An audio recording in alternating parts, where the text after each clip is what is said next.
Assalamualaikum and good morning or good evening to Madam Nurhayati. My name is Muhammad Firdaus bin Zakaria and with me is Muhammad Hazman bin Hasnan. my partner for this presentation. So this presentation is about tutorial 3 for our chapter 5, which is resource allocation and labeling. So the question will be about a contracted task in installing floor in two areas. Moving on. In the first area, it is the removal of old vinyl tile and to be replaced with new vinyl tile. While in the second area, it has a concrete slab that needs to be topped with ceramic tile.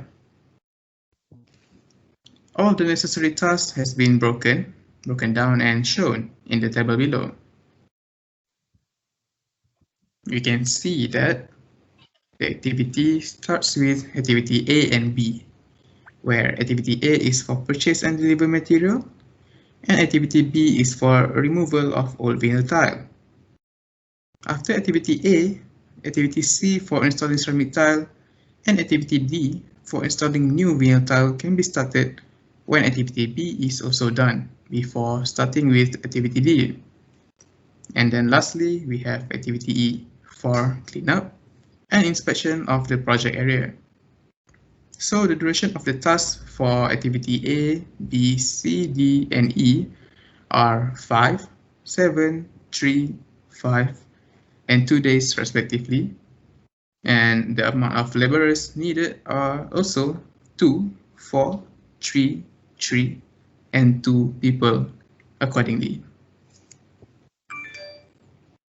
So we continue with the spec that the question given. First is to draw the precedence network and perform the CPM calculation. Second is allocate the required resource, then level them so that the subcontractor does not use more than 6 laborers at a time. And basically in a day, there must be 6 laborers at a limit. And last but not least, find way to improve the labor usage profile. So we will continue with the AON diagram. And as you can see, we will start with the 0 day for the A to 5 days, and for B 0 to 7 days, and all of that from the table lah, we extract that information. And this is the critical path is B, D, and E. So continue with the resource table. We can see because of from the before we have the AON diagram, we convert the AON diagram to this resource table, and you can see for the activity A, which is purchase and deliver material, the duration is 5 days, and from the table A is needed for 5 days, which is 1 2 3 4 5. So for day one, for activity A, the laborer needed is 2% per day, which is 2 for day 1, 2 for day 2, and so on lah for activity A. For activity B, it start as the same at the same day as activity A, but then the duration is much longer, which is 7 days, and the labor is also much higher, which is 4. So for each day for activity B need 4% labor. Uh, day 1 4, day 2 4, and so on lah, and continue with the activity C, D, and E.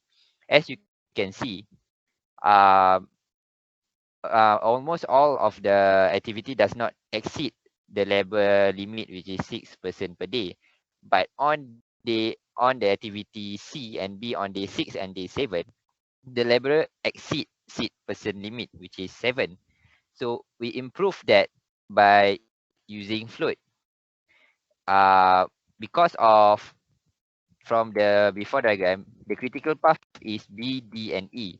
But then C and A is not a critical path. So we can change the activity C, because it is not the critical path. So we remove the activity C from day 6 and day 7 and move it forward to day 9 and day 10.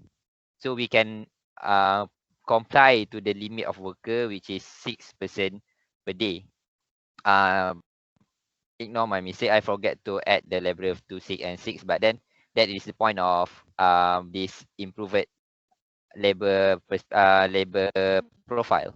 So from 6 and 7 to day 6 and 7, at first it exceed becomes 7 people per day, but now it's 6 person per day, and all of the activity complies to the requirement of the contraction, which is 6 person per day limit.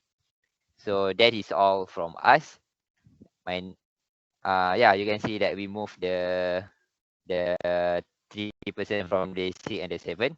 And yeah, that is all from us, and thank you very much for listening.